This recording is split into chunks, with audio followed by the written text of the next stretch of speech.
This is the UNC-12 Probe. This instrument is a periodontal assessment instrument that we use to measure periodontal pocket depth.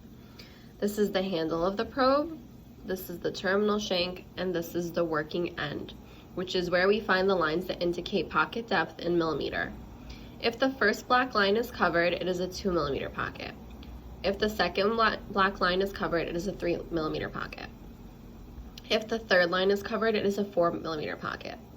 If the beginning of the first black space is covered, it is a 5 millimeter pocket, and if this line is totally covered, it is a 6 millimeter pocket.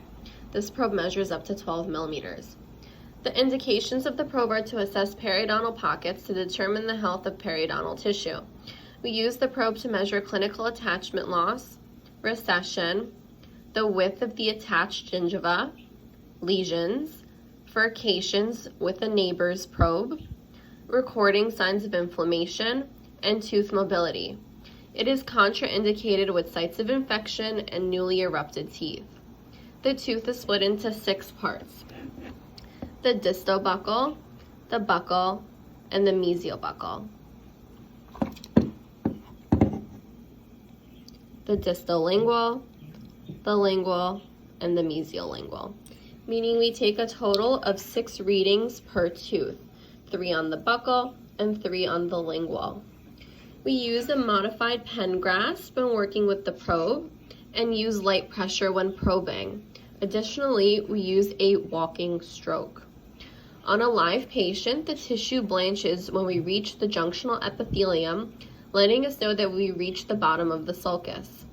The probe tip is adapted to the tooth surface and angled parallel to the long axis of the tooth. We tilt the probe 10 to 15 degrees to take the reading in the interproximal coal space. I will now demonstrate this on tooth number 3.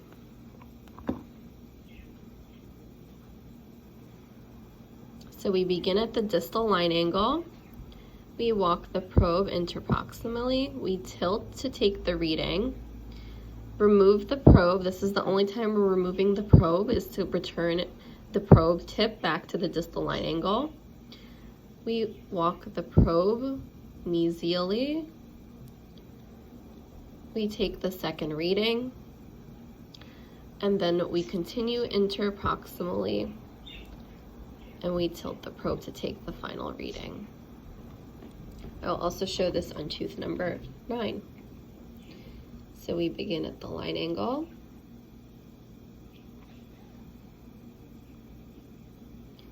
We walk the probe interproximally, tilt the probe in to get the reading, remove the probe, return to the line angle, go to the second line angle,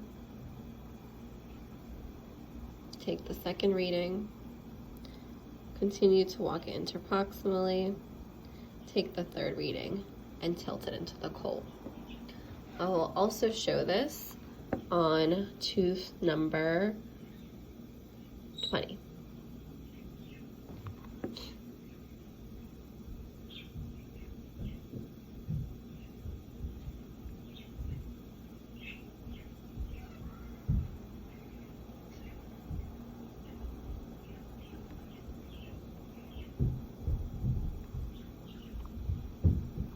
I'll also show you the lingual surface on this tooth.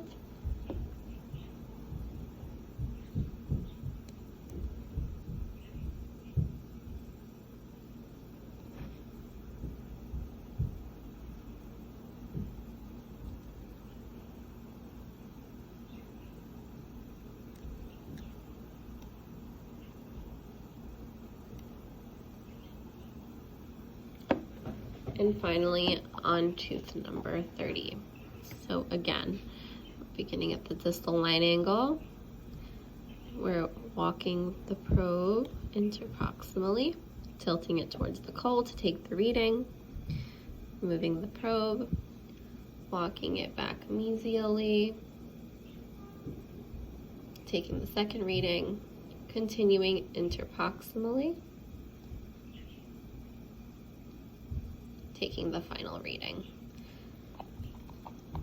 I'll also show this on the lingual of that tooth.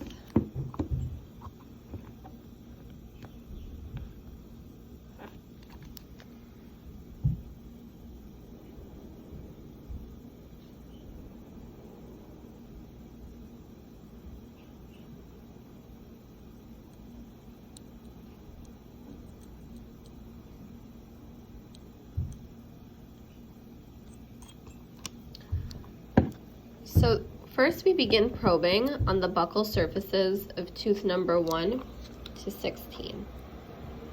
We then return to tooth number 1 on the lingual surfaces from 16 back to 1. We drop down to tooth number 32. We work the buccal surfaces up until tooth number 17.